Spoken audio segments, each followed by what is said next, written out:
L'autre jour, je parlais de l'unité comme un leurre, comme une illusion. Je disais que la France, par exemple, avait été le support de régimes extrêmement différents. Et que par conséquent, elle ne pouvait pas être assimilée à un seul et même courant. Au nom de, j'ai appelé ça une forme de syncrétisme. Mais cela dit, on peut quand même considérer qu'à des titres divers, la France a pu occuper une position centrale sur une très longue durée. Et c'est cette centralité, quelque part, qui constitue l'élément, l'épine dorsale, la colonne vertébrale de la France. Cette centralité, bien entendu, elle se renouvelle. La centralité du siècle de Louis XIV n'est pas celle de la Révolution française et de l'Empire. Mais c'est quand même une centralité. Et ça sert quand même de modèle.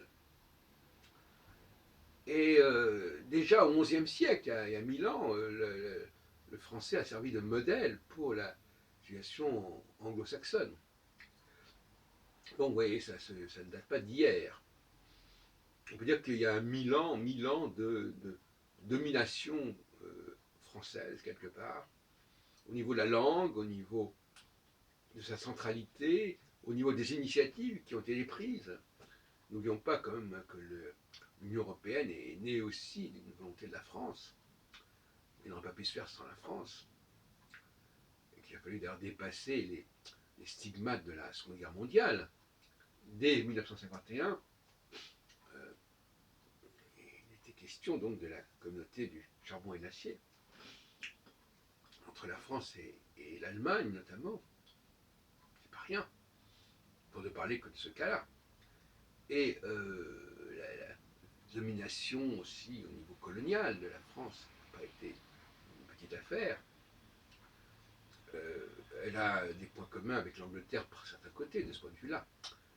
Mais bon, ça fait partie des grandes puissances.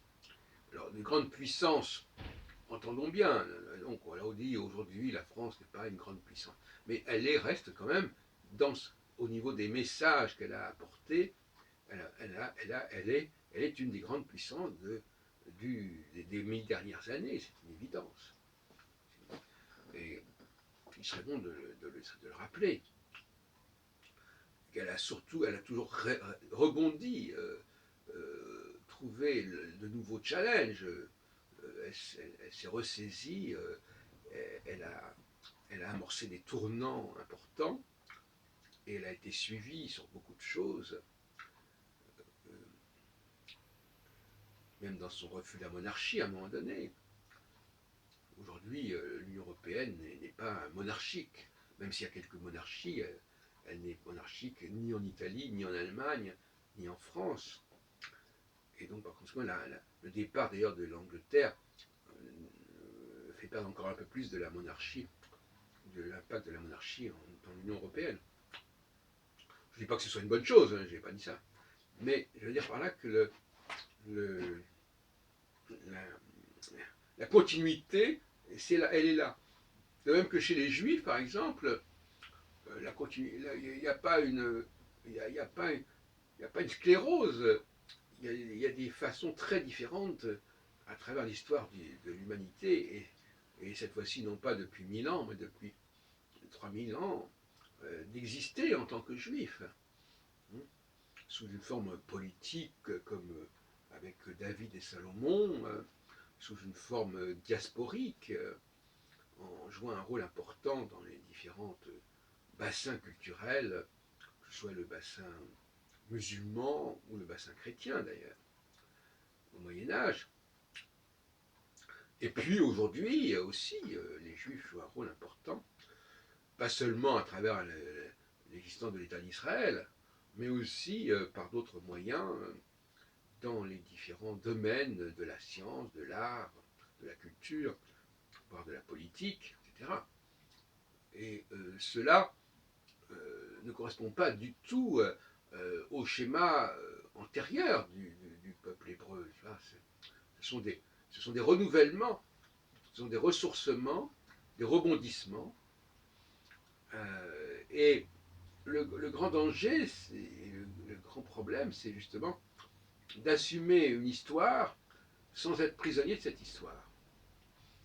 Hein, il y a suffisamment d'éléments, par exemple dans le cas des Juifs, pour montrer que,